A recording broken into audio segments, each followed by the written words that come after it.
It's seemingly the problem with Meghan Markle is that she doesn't really know exactly how to, shall we say, smooth the ways with even so-called celebrity pals. We saw that, didn't we, on the Archetypes podcast? Mariah Carey was having none of it and called her out for being a diva. Even her close friend Serena Williams was, shall we say, subdued at best. The problem you see for Meghan is that she doesn't necessarily understand, even though now she's still, gritting on, as it were, a member of the British monarchy. Whichever way you look at it, the title gives it all, and that sometimes can command respect.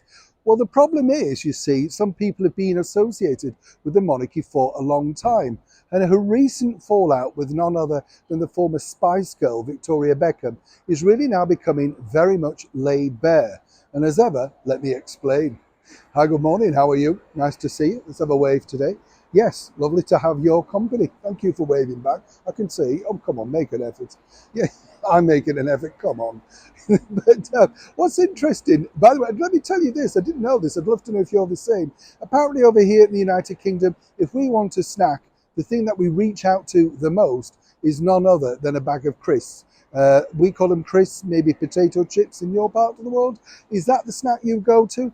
I didn't mind them, but I've gone off all of them now because it's just no taste. You know what I'm saying? Zero taste anymore. Why bother? Don't waste your money. I know. Find something that don't get me going. You know what it's like.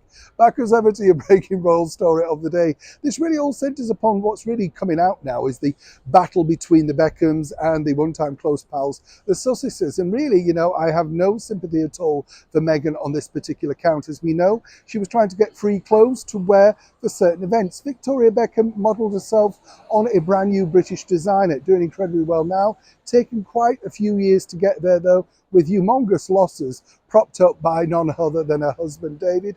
But nonetheless, this has been her dream. She always said she enjoyed being a pop star, but it wasn't her dream.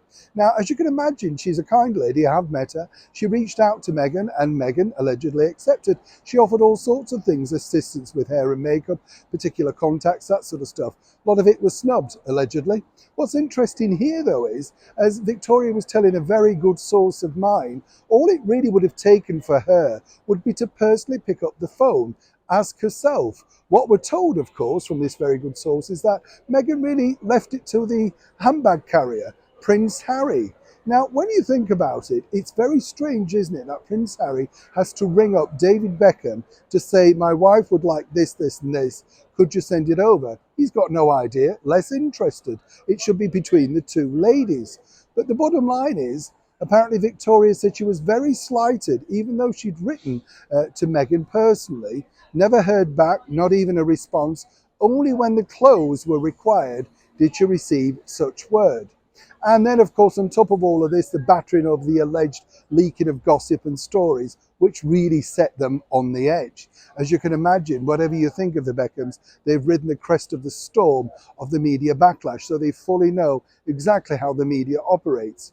Once again, though, it's not Meghan's fault, according to that good source. She doesn't know what she's done wrong.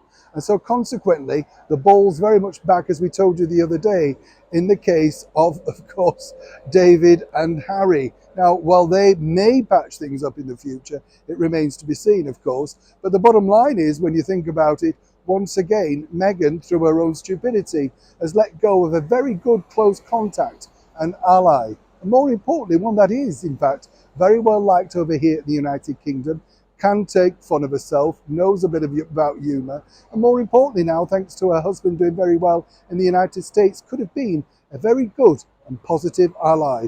How many more are going to slip through their fingers? Neil Sean in the very heart of London.